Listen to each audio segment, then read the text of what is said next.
Welcome back to another episode of Infidelity Tales Lab. We're thankful for your continued viewership.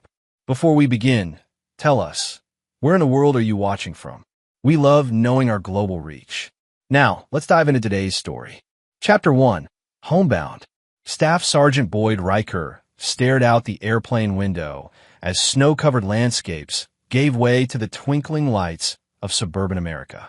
After 15 grueling months leading special operations in Eastern Europe, all he wanted was to hold his wife Monica and see the look on his daughter Zoe's face when he surprised her for Christmas. The deployment had been classified. Officially, he wasn't due home for another month. Boyd fingered the silver pendant in his pocket.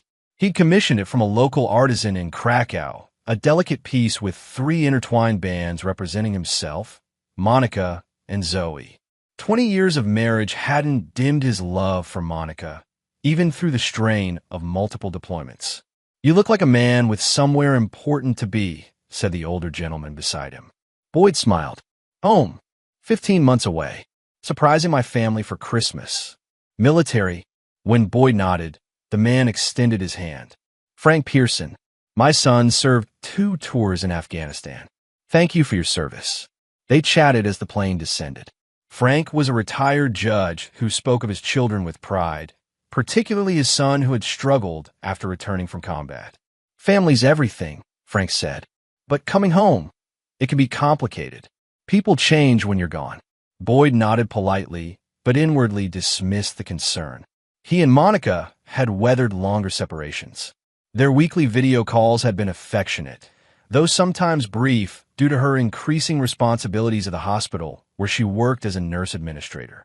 In the terminal, Boyd spotted his friend Wes Curtis, who'd agreed to pick him up without telling anyone. "Look what the war spit out." Wes grinned, embracing him. A former Marine himself, Wes understood the brotherhood. "How was the flight?" "Long. How's everything been?" Something flickered across Wes's face. "Fine. You know how it goes." During the drive to Lakeside Heights, their upper-middle-class neighborhood, Boyd noticed Wes seemed unusually tense. "Something on your mind?" Boyd asked. Wes tightened his grip on the steering wheel. "Just glad you're back, brother." Boyd's instincts, the same that had kept him alive in hostile territory, prickled. "Monica and Zoe doing okay?" "Far as I know." Wes kept his eyes on the road. "Haven't seen them much lately." "Strange.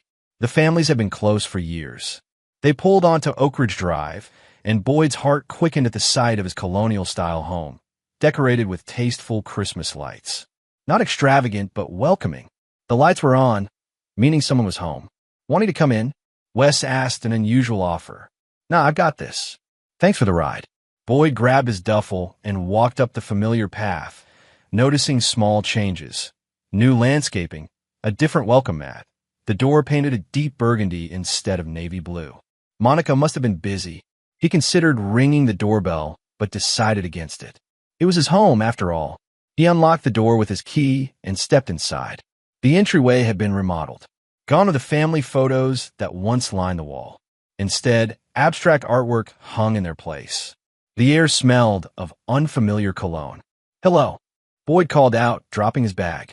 He heard hurried whispers from the kitchen. Then Monica appeared in the hallway. She wore an elegant black dress he'd never seen, her blonde hair styled differently than he remembered. For a moment, genuine shock registered on her face, then something else. Alarm. "Boy," she didn't move to embrace him. "What are you doing here?" "Surprise," he said, arms outstretched. "Got cleared to come home early." Her eyes darted behind her. This isn't a good time." Before Boyd could respond, a tall man with silver-streaked dark hair appeared behind Monica, hand possessively on her waist. "Everything okay, darling?"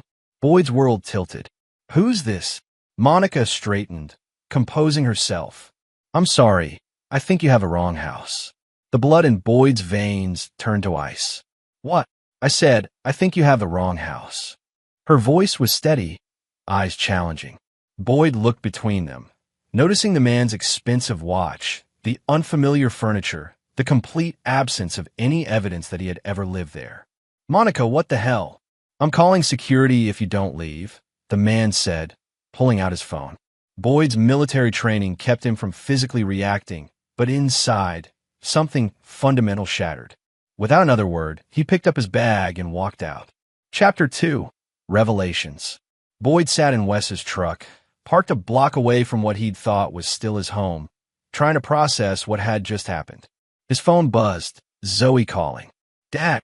Her voice sounded small. "Where are you?" "Just left the house," he said flatly. "Your mother said I had the wrong place." A pause. "Don't be upset, but you know we couldn't let you in." "Understood."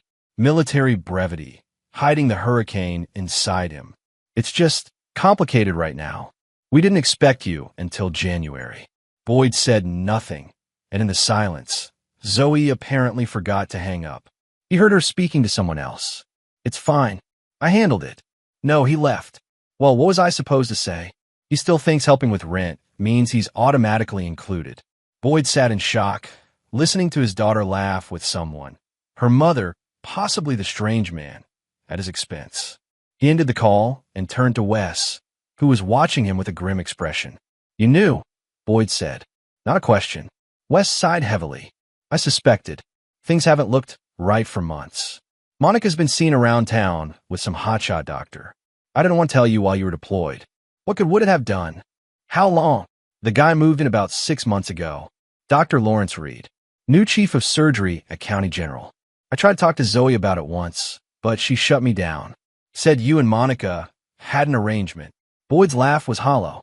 "An arrangement? I've been faithful for 20 years. His phone began buzzing with texts from Zoe. "Dad, please don't make this difficult. Mom and Larry are happy. I'm happy too. We can meet tomorrow to talk about everything. This doesn't mean we don't care about you." Boyd turned off his phone and asked Wes to drive him to a hotel. At the Lakeside Inn, Boyd checked in and sat on the edge of the bed, methodically analyzing the situation like a tactical problem. His wife had moved another man into their home, redecorated to erase his existence, and his daughter was complicit. For months, Monica had maintained the fiction of their marriage during video calls, never hinting at her betrayal. He opened his laptop and checked their joint accounts. Regular withdrawals had been occurring, large ones, to fund what he now realized was their new life without him. His military pay, diligently deposited each month, had financed his own erasure. A knock at the door interrupted his thoughts. Boyd opened it to find an elderly woman, Iris Jenkins, his next-door neighbor for 15 years. "Boyd, thank God. I saw you at the house earlier. May I come in?" Inside, Iris revealed what Wes hadn't known. The affair had started over a year ago. Dr. Reed wasn't just Monica's boss. He was a wealthy, politically connected physician with a reputation for pursuing married women. "I tried to talk to Monica," Iris said. "Reminded her of her vows. She said you had grown apart, that you were married to the military. When they started renovating, removing every trace of you, I knew something was terribly wrong." And Zoe, Iris's expression hardened. "Dr. Reed bought her a new car, paid for an apartment near her university. She used to be such a sweet girl, but money changed her. She started saying terrible things, that you were cold, absent, that you cared more about your soldiers than your family." Boyd thanked Iris for her honesty. After she left, he made 2 calls, one to his commanding officer requesting extended leave, and another to Thomas Grayson, a former squad mate who had become an attorney specializing in family law. That night, Boyd didn't sleep. Instead, he formulated a plan with the same precision he'd use for a high-risk operation. This wasn't just about divorce, it was about justice. By morning, he had canceled all automatic payments to the joint accounts, removed his name from utilities, and transferred his remaining funds to a new account. He was ready to begin Phase 1. Chapter 3. First Strike. Boyd woke to 63 missed calls and dozens of increasingly frantic text messages. Monica, Zoe, and even Reed had been trying to reach him all night. The mortgage payment had been due, credit cards were declining, and the utilities were scheduled for disconnection. "Where are you?" Monica had texted. "We need to talk about this like adults." "Dad, this is so immature," came Zoe's message. "Mom is really upset." Boyd deleted them all and met Thomas Grayson for breakfast at a diner across town. "What you're describing is criminal," Thomas said after hearing the full story. "They've effectively stolen from you, committed identity fraud using your information, and potentially violated military spouse benefits regulations. I don't want a messy court battle, Boyd said. I want surgical precision. Thomas's smile was wolfish. Then let's start with the house. You purchased it before the marriage, correct? Boyd nodded. It was my grandfather's inheritance. Monica's name was added to the deed later. Good. And the renovations were done without your knowledge or consent while you were deployed on active duty. Correct. There are special protections for active military.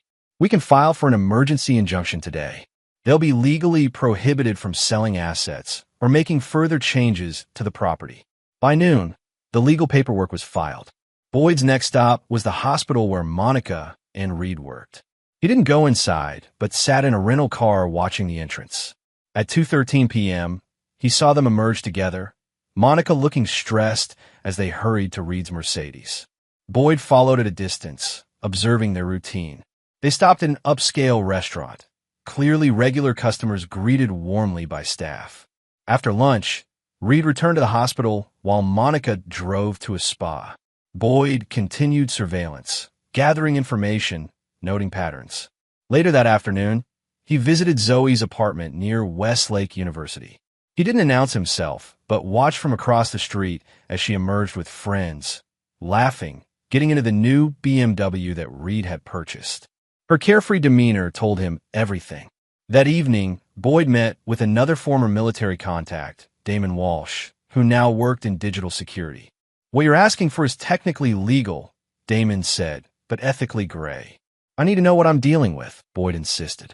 They've hidden things for over a year. I need the full picture. Damon provided Boyd with access to data recovery tools and guidance on legally retrieving his own information from family devices and accounts. Just stay within these parameters, he warned. Cross this line, and you're in felony territory. Armed with this knowledge, Boyd returned to his hotel and began piecing together the extent of the betrayal. Email records showed Monica and Reed planning their future together while Boyd was dodging bullets overseas. Financial records revealed that Reed had been investing in Zoe's future, buying her loyalty, while Monica had been systematically moving assets. Most damning was a series of messages between Monica and Zoe discussing Boyd's deployment insurance policy. Worth $750,000, it would pay out if he died in combat. They had actually discussed how that money could help with Zoe's graduate school and a down payment on a vacation home. Boyd sat back, cold fury replacing the initial shock and pain. In that moment, something fundamental changed within him. The loyal, trusting man who had boarded the plane home no longer existed. In his place was someone calculating, methodical, and utterly merciless. His phone rang, Monica again. This time, he answered. Boyd, finally, what do you think you're doing? The mortgage payment bounced. Did you really think I'd keep paying for a house I'm not welcome in? His voice was calm, detached. This is childish. We need to talk about this like adults. Like the adult conversation you had before moving your lover into my house. Or the adult way you discussed spending my death benefits with our daughter. Silence. Then, you've been spying on us? No, Monica. I've been gathering evidence. There's a difference. Boyd, please. An officer will be serving you papers tomorrow. I suggest you find somewhere else to live. You have 48 hours before the utilities are shut off permanently. You can't do this. Where are we supposed to go? That sounds like a question for your chief of surgery. I hear he's quite wealthy. He ended the call and blocked her number. Next, he sent a simple text to Zoe. Your tuition payment for next semester has been canceled. Your car insurance has been terminated. You made your choice. Live with it. He blocked her number too, then called Wes. It's done, Boyd said. Phase 1 complete. You okay? Wes asked. No, Boyd replied honestly. But I will be. This is just the beginning. Chapter 4, Gathering Intel. Over the next week, Boyd operated from a tactical command center he'd established in a rented studio apartment paid for in cash.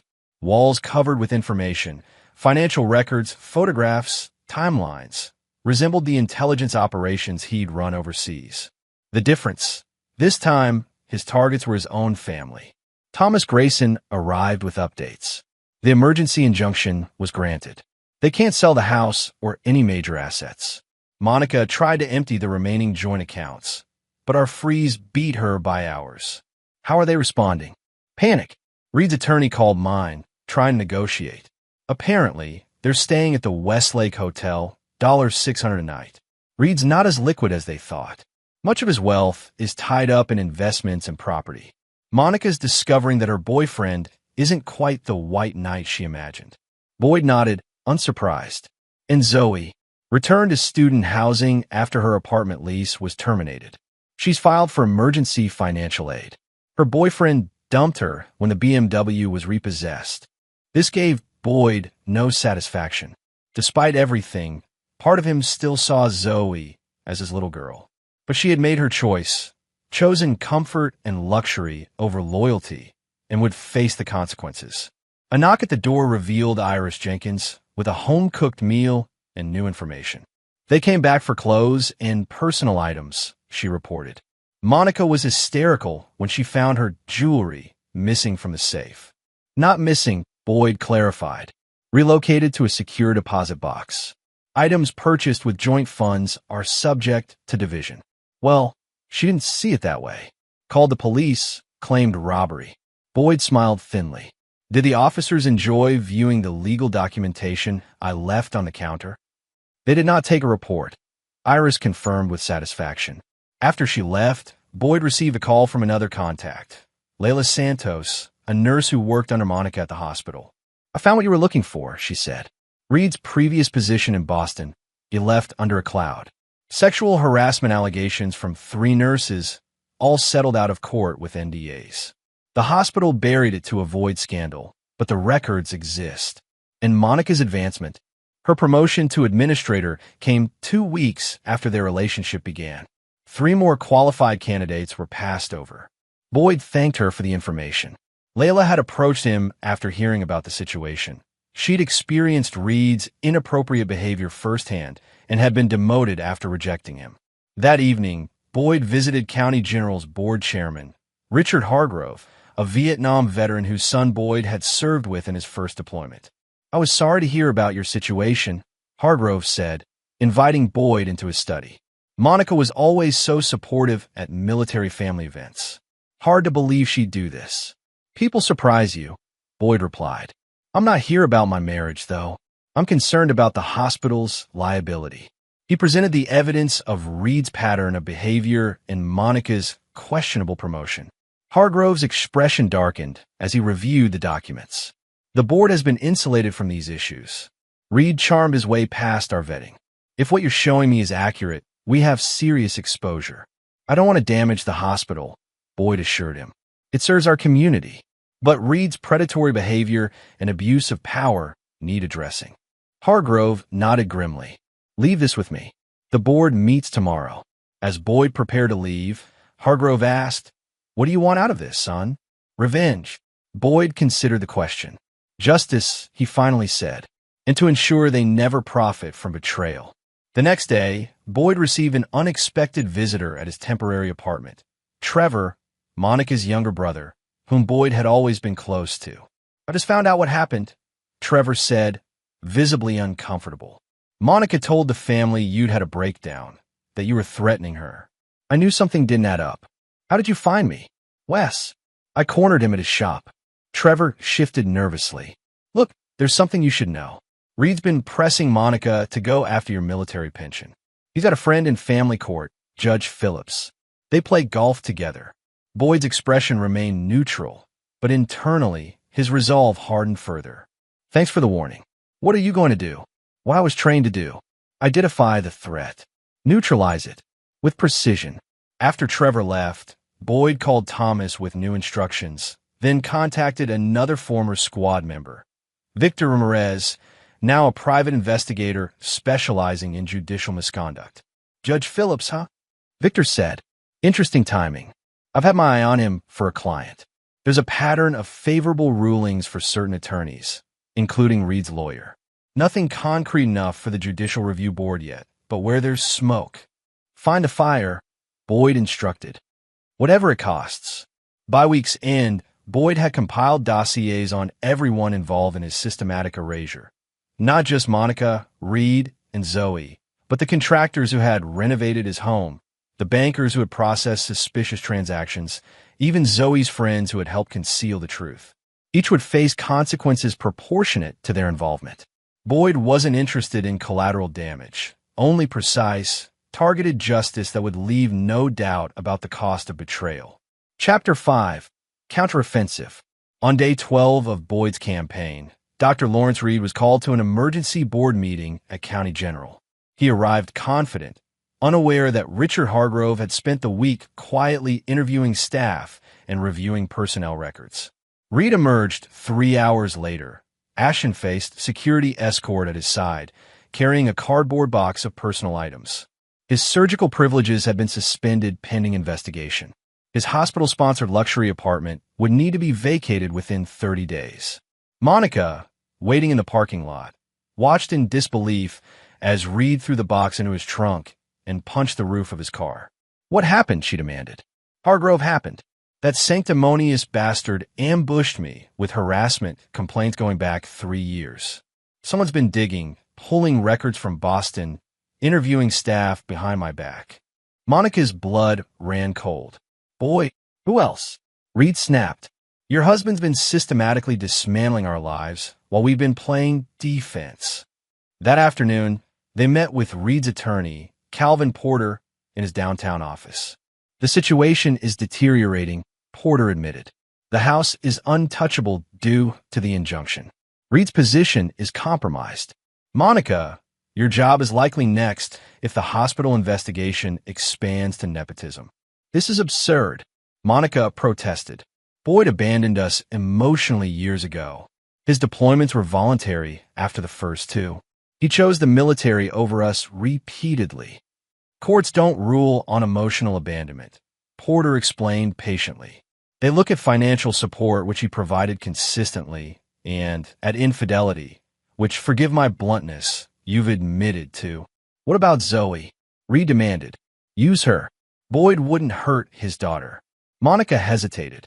"He's already cut her off financially. Blocked her number." "Because you haven't positioned her correctly," Reed insisted. "She needs to reach out, play the devastated daughter, appeal to his paternal instincts." Porter shook his head. "I've reviewed Sergeant Riker's background. Distinguished service record. Multiple commendations for tactical operations. This isn't a man acting on emotion. He's executing a campaign." Meanwhile, Boyd met with Judge Frank Pearson, the same man he'd sat beside on the flight home. Their chance encounter had proven fortuitous when Boyd discovered Pearson's jurisdiction included family court appeals. "What you're describing borders on judicial misconduct," Pearson said after hearing about Judge Phillips. "I can't interfere directly, but I can ensure any appeal receives proper scrutiny." "That's all I ask," Boyd assured him. "A fair process." That evening, Boyd received a tearful voicemail from Zoe, sent from friend's phone since her own service had been disconnected. "Dad, please, I know you're hurt, but I'm your daughter. I'm about to lose my place in the spring semester. I made a mistake, I know that now. Mom and Larry are fighting constantly. Everything's falling apart. Please call me." Boyd listened twice, analyzing her words, her tone. There was genuine distress, but was it remorse for her betrayal, or merely the consequences she now faced? The deliberate use of Larry instead of Dr. Reed suggested coaching. He didn't return the call, but forwarded the message to Thomas with a note. "They're getting desperate. Expect more emotional appeals." The next day, Boyd initiated Phase 2 of his plan, targeting Reed's carefully constructed reputation. Victor Ramirez had delivered a comprehensive report on Reed's professional and personal history, revealing a pattern of relationships with vulnerable women, financial improprieties at his previous hospitals, and strategic friendships with influential figures who could advance his career. Boyd arranged for this information, sanitized of any confidential sources, to reach key individuals, the medical licensing board, professional associations where Reed held leadership positions, and alumni networks that had facilitated his rise. He wasn't spreading rumors or making accusations, merely ensuring that documented facts reached those with oversight responsibility. The whispers began almost immediately. Invitations were rescinded. Speaking engagements canceled. Research funding reconsidered.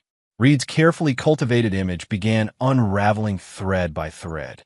Simultaneously, Boyd filed formal complaints with the Judicial Ethics Committee regarding Judge Phillips, supported by Victor's meticulously documented evidence of preferential treatment. Again, Boyd made no public accusations. He simply ensured the proper authorities had access to verifiable information. Monica, meanwhile, was fighting her own battle at the hospital. Colleagues who had once been friendly now avoided eye contact. Her authority was questioned in meetings. An internal audit of administrative decisions during her tenure had been initiated. When she confronted a former friend in the cafeteria, demanding an explanation, the woman replied simply, "You chose the wrong man to betray, Monica. Boyd Riker served with my husband in Fallujah. He pulled 3 men from a burning Humvee under enemy fire. What did you think would happen when you moved your lover into his house while he was deployed?"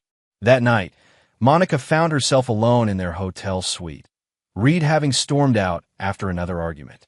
She poured a glass of wine with shaking hands and opened her laptop to check their dwindling finances. What she found made her gasp. Every credit card was maxed out. Their checking account was overdrawn. Reed's investment portfolio showed margin calls on leverage positions. They were financially hemorrhaging, and Boyd hadn't thrown a single public punch. Chapter 6. Convergence. 21 days after his homecoming, Boyd Riker stood in the empty living room of what had once been his family home. The injunction had prevented further changes, but the damage was done. Every trace of his 20 years with Monica had been systematically erased. Thomas Grayson entered, carrying court documents. "It's done." Judge Phillips recused himself this morning after the Ethics Committee announced a formal investigation. "Your case has been reassigned to Judge Eleanor Watts. No connections to Reed, impeccable reputation. And the house. As expected, your premarital claim is solid. The court has recognized your grandfather's inheritance as the founding asset. Monica's contributions were minimal compared to yours. The property reverts to you exclusively." Boyd nodded, surveying the space. "Have them served with eviction notices for their hotel rooms. It's time they experienced true homelessness." Thomas raised an eyebrow. "The courts typically allow reasonable accommodation periods. There is nothing reasonable about what they did while I was deployed in a combat zone," Boyd replied coldly. "They had choices. They made them." Later that day, Boyd met with Monica at a neutral location, a conference room at Thomas's office. She arrived alone, noticeably thinner, the confident hospital administrator replaced by someone fraying at the edges. "You've made your point," she said without preamble. "You've destroyed everything. Are you satisfied?" Boyd studied her dispassionately. "This isn't about satisfaction, Monica. It's about consequences. We were unhappy for years. You were never home. What did you expect?" "Honesty," he replied simply. "You could have asked for a divorce.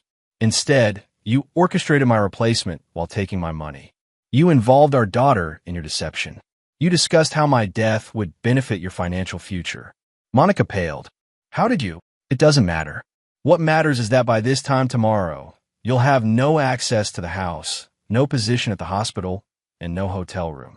Reed's assets are being liquidated to cover his mounting legal expenses. Where will you go? Who will take you in? These are questions you should have considered before dismantling our family. What about Zoe?" Monica's voice cracked. "She's your daughter. She's an adult who made adult decisions. The consequences are hers to bear." Monica's composure finally broke. "This is inhuman. You're treating us like enemy combatants." "No," Boyd corrected her, rising to leave. "Enemies deserve respect for their conviction.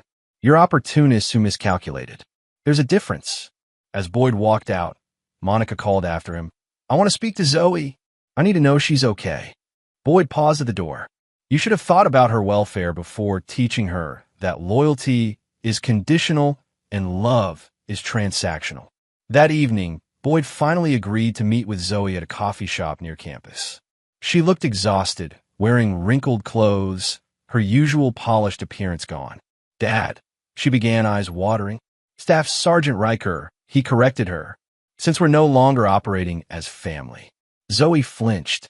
"Please don't do this. I know I messed up, but..." This isn't about messing up, Boyd interrupted. This is about calculated betrayal. You didn't make a mistake. You made consistent choices over months. Mom said you were never coming back, that you'd chosen your military career over us. Dr. Reed offered stability, opportunities. He bought you, Boyd stated flatly, and you sold cheaply. Tears spilled down Zoe's cheeks. What do you want from me? Nothing. That's the point. You've demonstrated what our relationship is worth to you. I'm simply honoring your valuation. So that's it. 22 years as your daughter erased. Boyd looked at her, allowing himself one moment of the pain he'd been suppressing. Ask your mother about erasure. She's the expert. As he stood to leave, Zoe grabbed his arm. Please, Dad. I have nowhere to go. The dorms close for winter break tomorrow. All my friends' families are traveling. I can't even afford a bus ticket home. Home, Boyd echoed. You don't have one. That was your choice. Choices have consequences, Zoe. It's time you learned that. You placed $500 on the table. Enough for a week at a budget motel. What happens after that is your problem. Boyd walked away, ignoring her calls. Outside, he paused, allowing himself 10 seconds of grief for the daughter he'd loved, before continuing to his car where Wes waited. Target acquired? Wes asked, using their old military shorthand. Target neutralized, Boyd confirmed.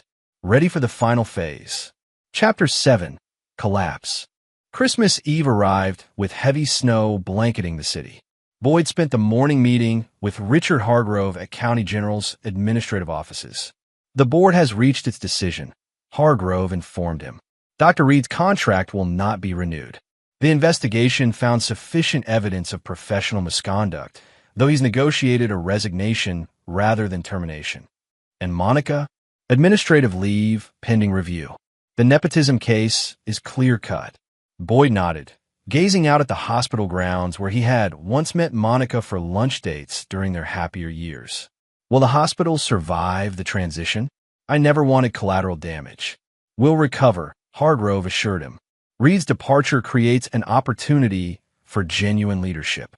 Sometimes systems need to be purged to heal. After leaving the hospital, Boyd drove to the courthouse where Victor Ramirez waited with updates. Judge Phillips' ethics investigation has expanded, Victor reported. 3 more cases have been flagged for irregular rulings, all involving Reed's attorney or associates. Phillips is taking an extended leave of absence. Any other matter? Victor handed over a thick envelope. Complete background on Reed. The man has reinvented himself several times. Changed his name from Lawrence Redmond in 2005 after personal bankruptcy. Before Boston, there were positions in Chicago and Phoenix. Both ended under murky circumstances. He's a climber who cuts ties when things get uncomfortable. Is he cutting ties now? Victor's smile was grim. Trying to. He's been making inquiries about positions in Seattle and San Diego. Updating his credentials, reaching out to contacts. Meanwhile, he's liquidating investments, even at a loss. Planning to abandon Monica, Boyd concluded, unsurprised. For what I've observed, they're barely speaking. She's been making her own contingency plans. Contacted her sister in Florida yesterday. Boyd thanked Victor and continued to his final meeting of the day, with Diane Littlefield, the federal prosecutor handling military benefit fraud cases. The evidence you've provided is compelling, Littlefield acknowledged, reviewing the files. Misrepresentation to obtain military-dependent benefits is a serious offense. Monica continued claiming benefits while clearly no longer functioning as your spouse. I'm not seeking criminal charges, Boyd clarified. Only accountability. That's commendable, but fraud against the government isn't something I can simply ignore. At minimum, she'll face financial penalties and restitution requirements. Boyd left the federal building as dusk fell, watching Christmas shoppers hurry along snowy sidewalks. Families together, carrying packages, laughing. A life he'd thought would be his again. His phone rang. Reed calling from an unknown number. Boyd answered without speaking. Riker? Don't hang up. Reed's voice was tightly controlled. I want to make a deal. I don't make deals with people who take what's mine. Look, this has gone far enough. You made your point. I'm prepared to compensate you for the disruption to your home life. Boyd actually laughed. You think this is about money? Everything's about money eventually, Reed replied. Name your price. What will it take for you to call off your campaign? 50,000? 100? I need this to end. It will end, Boyd assured him. Just not the way you hope. He ended the call and drove to his new apartment, a simple one-bedroom he'd leased after selling most of his possessions. Material things meant little to him now. The Spartan space contained only necessities, plus a wall covered with his strategic planning materials. Boyd methodically removed each document, each photograph, each timeline. The campaign was entering its final phase. The groundwork laid. He could now simply watch as the inevitable consequences unfolded. His doorbell rang. Unusual, since few people knew his location. Through the peephole, he saw Monica, alone, looking desperate. Boyd opened the door, but blocked the entrance. This is private property. You're not welcome here. Please, she whispered. 5 minutes. That's all I'm asking. Against his better judgment, Boyd allowed her inside. She stood awkwardly in the center of the room, taking in the Spartan surroundings. So this is where you've been orchestrating our destruction, she said. You destroyed yourself, Monica. I merely ensured you couldn't profit from it. She sank onto the single chair. Larry's leaving. He's accepted a position in Seattle. Without me. Boyd remained expressionless. Unsurprising. Is that all you have to say? 20 years together, and all I get is unsurprising? What did you expect? Sympathy? After you moved your lover into my house while I was deployed? After you discussed how my death would benefit your finances? Monica flinched. That was a mistake. A terrible, stupid comment I never should have made. I was angry at you for re-enlisting. Save the revisionist history. You methodically erased me from our home, our family, our life. Now you're experiencing the same. What about Zoe? She's sleeping in her car, Boyd. On Christmas Eve, her choices led her there, as yours led you here. Monica stood, desperation turning to anger. You become a monster. The Boyd I married would never be this cruel. The Boyd you married died the moment he walked into his home and was told he had the wrong house. He replied evenly. You created this version, live with the consequences. After she left, Boyd sat in silence, feeling nothing but a cold certainty that justice was being served. His phone buzzed with a text from Wes. Company's arriving at the rendezvous point. Operation still a go? Boyd replied simply, execute as planned. Chapter 8. Reckoning. Christmas morning dawned bright and clear, sunlight glinting off fresh snow. Boyd drove to the agreed location, an upscale restaurant with private dining rooms, now closed for the holiday, but opened specially for this occasion by the owner, a veteran Boyd had once served with. Inside, Thomas Grayson, Victor Ramirez, Richard Hargrove, Judge Pearson, and several others waited. Each had played a role in Boyd's campaign, knowingly or unknowingly. Now they would witness its conclusion. Everything's prepared, Thomas confirmed. They'll arrive separately over the next hour. The first to appear was Monica, escorted by a courthouse officer.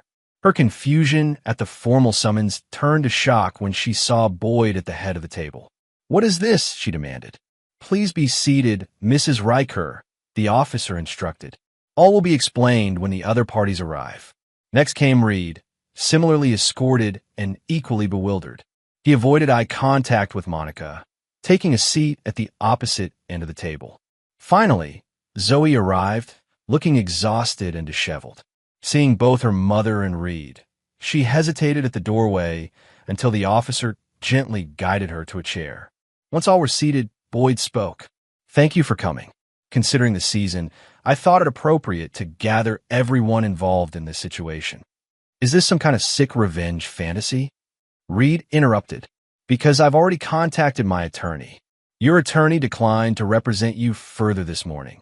Boyd informed him calmly. Something about irreconcilable differences regarding payment. Reed paled slightly, but maintained his defiance. Whatever this is, I don't have to participate. Actually, you do, Thomas interjected, sliding documents across the table. This is a legally binding mediation as ordered by the court. Failure to participate constitutes contempt. Boyd remained standing, addressing the room. For 15 months, I served my country in a combat zone, believing I had a family waiting for my return. Instead, I found strangers living in my home who had systematically erased my existence. Monica started to speak, but Boyd continued. I've spent the last 3 weeks investigating exactly how and why this happened. What I discovered was more than infidelity. It was a calculated campaign of exploitation and fraud. He nodded to Thomas, who distributed folders to everyone present. These contain the legal consequences of your actions. Monica, you committed fraud against the federal government by continuing to claim military-dependent benefits while maintaining a relationship with Dr. Reed. The prosecutor has agreed to civil penalties rather than criminal charges.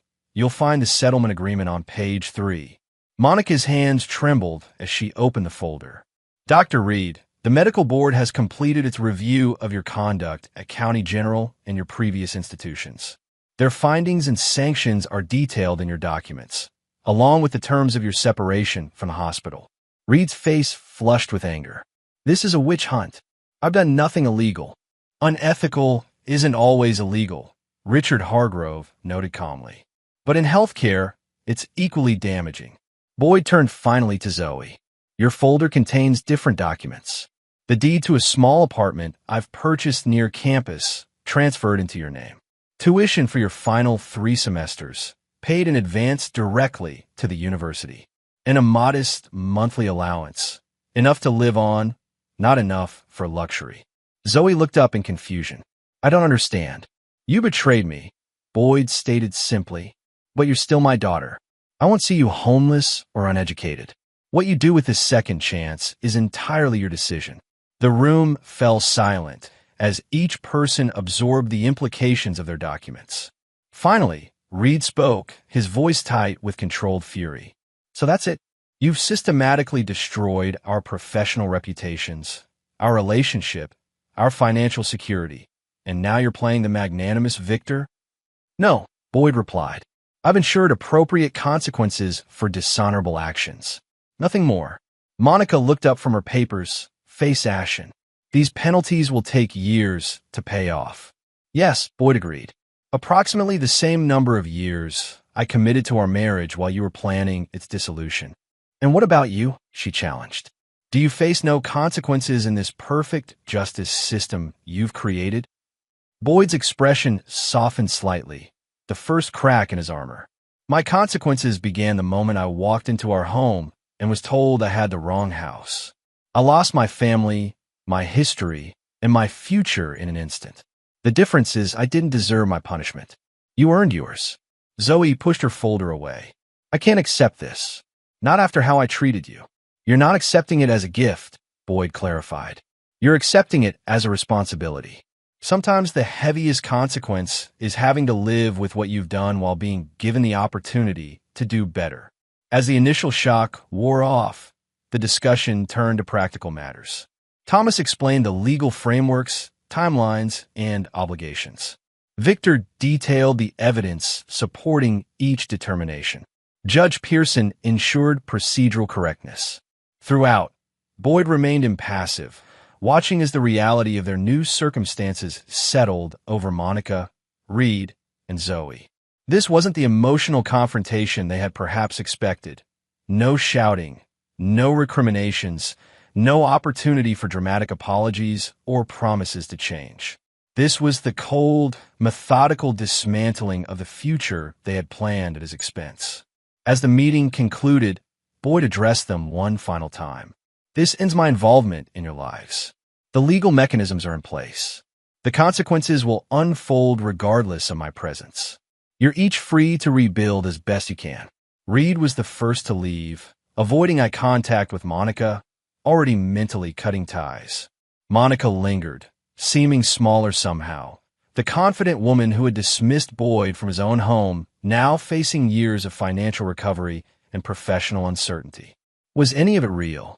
Boyd asked her quietly when the others had moved away. Us. Monica met his gaze. Once. A long time ago. Before deployments and distance and resentment. Boyd nodded, accepting this partial truth. Goodbye, Monica. Zoe remained last, clutching the folder containing her second chance. Dad, Staff Sergeant Riker, he corrected gently.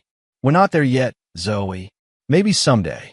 Will I see you again? She asked, voice small. That depends on what you do with your second chance, he replied. Not every betrayal can be forgiven, but some can be survived. Chapter 9, Aftermath. 6 months later, Boyd Riker stood on the observation deck of a military transport plane as it approached the airstrip at Forward Operating Base Resolute. Below, the rugged landscape of the new deployment zone stretched to the horizon, a far cry from suburban America with its comfortable illusions.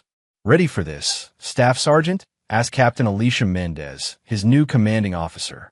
Ready, Boyd confirmed. After finalizing his divorce and ensuring all legal mechanisms were in place, Boyd had requested reinstatement to active duty, not from desperation or escape, but from recognition of where he truly belonged. His tactical skills had earned him selection for a specialized unit focusing on intelligence operations. The Boyd Riker who had rushed home for Christmas no longer existed. In his place was a man with clearer vision, uncompromising standards, and no illusions about human nature. Your reputation precedes you, Mendez noted as they prepared to disembark. Not just your military record.